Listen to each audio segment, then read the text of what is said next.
Bonjour, nous allons voir ici le montage de la dorée, qui est une ancienne mouche qui a déjà quelques années. Alors je vais faire cette mouche sur un hameçon Daiichi 1180 numéro 14. Donc on va faire déjà un enroulement sur la hampe de l'hameçon. Là on va couper le fil.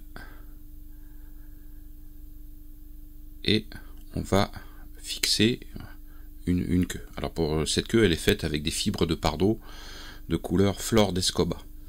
Donc c'est une couleur qui est assez de couleur or, je dirais. C'est un jaune or magnifique, pointillé. Donc je prends à peu près toutes les fibres qui sont sur le côté d'une plume. Voilà, pour vous donner à peu près une ordre de grandeur de la queue. Donc je fais déjà une ligature sur, je dirais, sur la moitié de la hampe de l'hameçon. Je coupe l'excédent.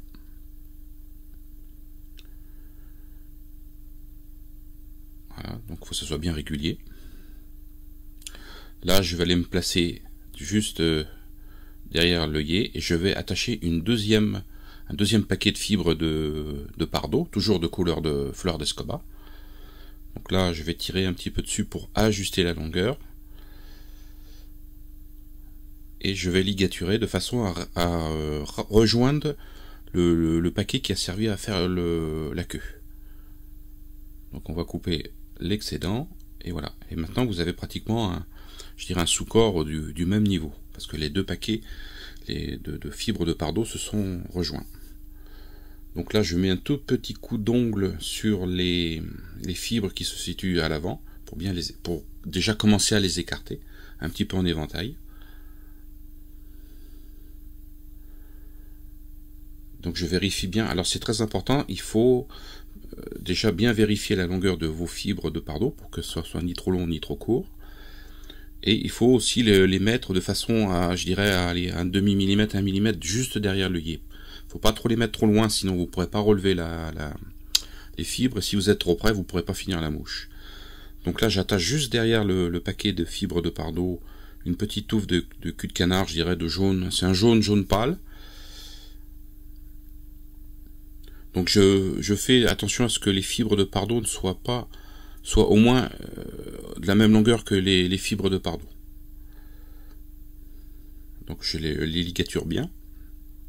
Donc il faut enlever toutes les petites fibres qui dépassent. Donc voilà, ça fait un paquet bien régulier juste au niveau du pardot. Et là je vais enrouler le fil de montage jusqu'au niveau de la queue. Là je vais attacher un herle de substitut de condor de couleur jaune.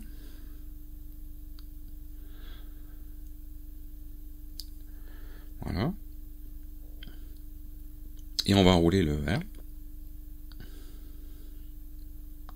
Alors vous enroulez le herle de façon bien jointive pour bien marquer le corps. Et vous vous arrêtez un peu avant le toupet de cul de canard. Donc ça va laisser une place, et à cette place on va faire le thorax. Voilà.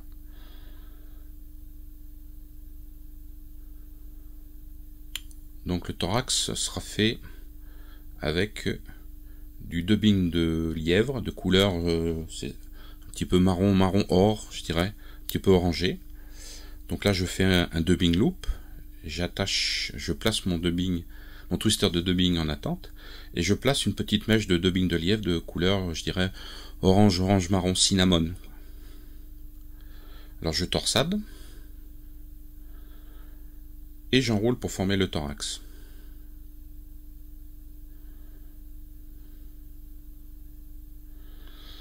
Alors ça c'est une mouche qui paraît pas trop difficile, mais c'est pas évident, parce qu'il faut bien doser les éléments qui la composent. Si vous en mettez trop, ça ira pas. Si vous pas assez, ça sera pas bien non plus. Donc il faut bien trouver bien le juste milieu.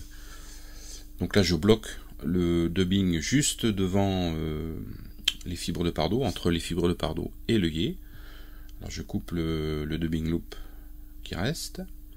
Alors cette mouche réside dans le fait que là maintenant on va faire des enroulements entre l'œillet et le pardot et pousser avec le fil de montage les fibres vers l'arrière, de façon à ce qu'elles soient pratiquement à la verticale. Donc si vous êtes trop loin par rapport à l'œillet, vous ne pourrez pas relever ces fibres.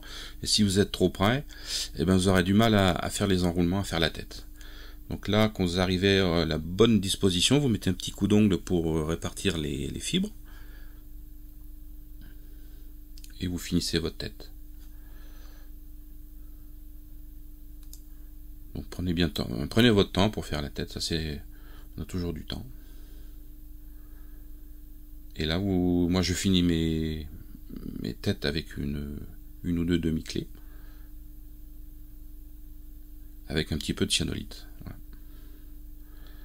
et voilà ce qu'on appelle la dorée. La dorée parce qu'elle est de couleur de doré or, je dirais un petit peu, qui marche très bien. Et là, une fois que votre mouche est finie, ben je dirais que vous écartez un peu les fibres de partout pour essayer de faire pratiquement une demi-couronne. Et là, avec le ciseau, vous faites un petit peu le coiffeur, vous enlevez tous les petits poils qui dépassent, qui sont pas très jolis. Voilà le montage de la dorée. À bientôt.